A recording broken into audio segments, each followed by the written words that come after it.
Salutations everybody, it is Maddie here today. It's no secret that The Witcher is a very special IP. The Witcher is a gigantic game, but this series has just accomplished something truly spectacular. And mind you, the most recent release of The Witcher 3 was just a few months ago on the Switch, where we had all the DLC there and it was The Witcher 3 on the go. But when you consider the actual launch of The Witcher 3, it has been since 2015, and they have just accomplished a brand new record, which is pretty mind-boggling. So we're going to be getting into all of The Witcher's success in today's video. Let me know what you think about The Witcher in the comments down below, and let's get it started. So The Witcher has really gained momentum in the last month or so, and that's thanks to, of course, the Netflix series that just launched. I reviewed it myself. If you want to know my full opinion on the show, I think it's great. It's got a couple of flaws to it, but overall, a really fun show. I'll have that link down below. But anyway, we're taking a look at an article here from Business Insider, and it states that The Witcher, which is based on the fantasy novel series,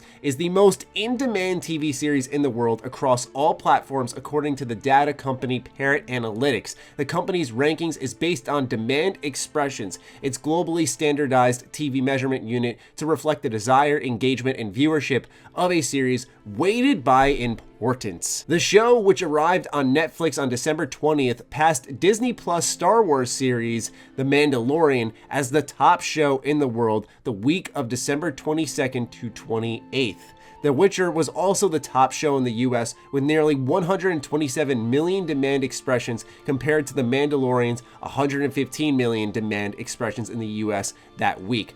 The great news here is both shows are doing extraordinarily well, and granted, we do have The Witcher dropping all their episodes at once, which gives, I think, a little more incentive to tune in. You don't have to wait, for example, with The Mandalorian week to week. I think it's exciting, especially as a content creator. I can imagine it's exciting because you can do week to week reviews on the show and wonder how it's going to build up, and it's like old-time TV, while Netflix is this new style that I think a lot of people like. So that could be factors as well, but point being, The Witcher, which I think a lot of us were introduced to that, at least myself, with the video game series. I started off with The Witcher 2.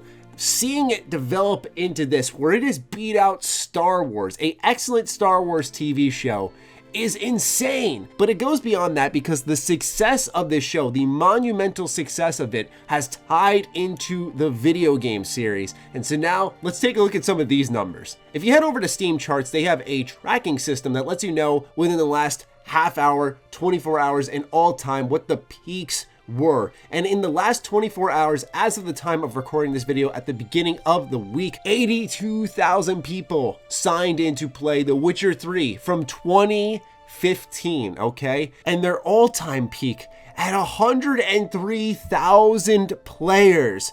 They didn't even touch close to this at launch, guys, and they just broke it now. 5 years later. That's crazy. No matter how successful this show is, I'm glad that it's translated into a lot of people either A, playing the game for the first time, or B, returning to it because the Wild Hunt is such a fantastic game.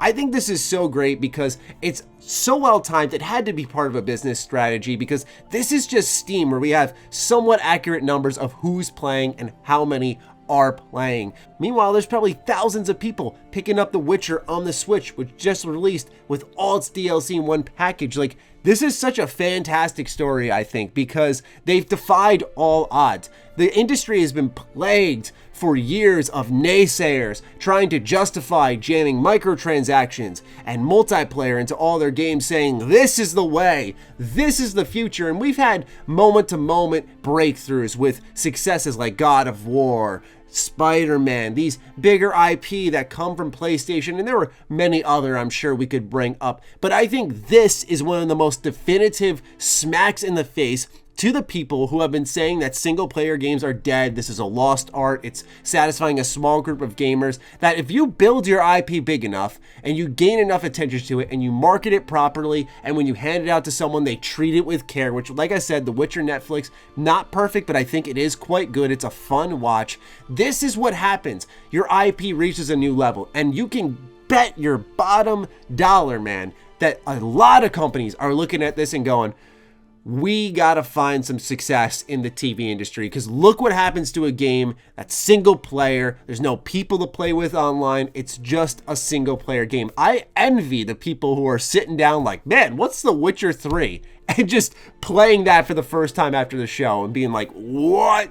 I just can't even fathom what that's got to be like for some folks. Now, just to put it into perspective how crazy these numbers are, I have Steam charts up right now, and we're taking a look at the top 10. And the top 5 shouldn't really surprise you, but The Witcher 3 currently ranks at number 6. I imagine it won't be there permanently, of course, that'll fizz out. But look what it's beating out as it stands. Rust, Destiny 2, Path of Exile, Team Fortress 2, continuously supported, highly played multiplayer titles. Everything on this list here is multiplayer. And then you just got The Witcher 3 sitting there in the middle like it's no one's business. I think personally that is what's a real testament to how crazy of a resurgence this game has received. It's up there with like GTA 5, Rainbow Six Siege, and then it's The Witcher 3. Like, what? Now, The Witcher 3 isn't a stranger to, I think, a resurgence. Some of you may remember I made a video on it, but here's a little headline from PC Gamer that The Witcher 3 outgrossed some of 2017's biggest games in that launch year because it's just that good. Now, of course, that had to factor in Steam sales and sales overall across like GameStop, the PlayStation Store, Xbox Store. So it made money in a different way. But once again, single player game multiple years after launch, you got to imagine a company is looking at this saying, we got to try something like this. Like, I would be shocked after a huge fantasy-based success like The Witcher via Netflix and via its video game receiving a resurgence, that Bethesda is probably got to be looking at something with the Elder Scrolls. I wouldn't be surprised if like Kingdom Come Deliverance thought of some type of TV show series. I mean, look at the impact it has. Literally right now, CD Projekt Red, their work on The Witcher is completely done. So at this point in time, what they're doing is printing cash. They are printing cash. There are plenty of new players coming into this player base, and that has to be thrilling for them. That's a ton of additional revenue. One thing that shouldn't get lost in this conversation, though, is that I am talking about standalone shows, standalone movies, those types of experiences that are a part of the overall brand, right? Like when it comes to adaptations, like taking the video game story and turning it into a movie or to a show, that just really doesn't work. But if you want to go ahead and take another part of the Elder Scrolls universe, we'll roll with that example, and make a show out of it, hey, that might actually end up being pretty cool. But sometimes it just doesn't fit. Of course, we have something like Halo, which has tried shows before, and that did not amount to anything. We have Uncharted going to its 6th, yes, 6 times, 6th director. And yet they're still going with it. Like, did anyone get the hint? Hey, this doesn't work. That's it. That's all there is to it. Nope, of course not. We got to keep pushing it.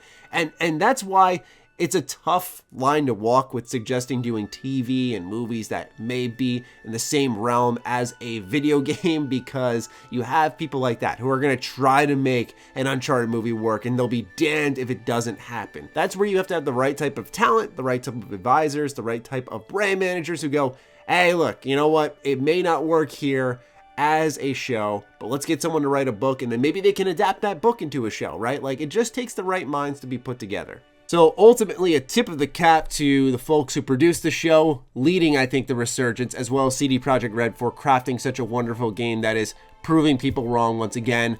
I personally understand how it can get a little annoying for some folks who constantly are up CD Projekt Red's ass. Trust me, I totally understand it. But at the end of the day, this is something that needs to be celebrated, because a lot of developers and publishers more so need to realize that there is a certain amount of success here. I don't think The Witcher 3 is a special case in the terms of it's something you cannot replicate, because we see Skyrim, a game from 2011, which still receives a lot of players because it's one of those timeless games. And don't get me wrong, modding helps with that, but there are so many games in the single player space that can reinvigorate its player base, can bring them back.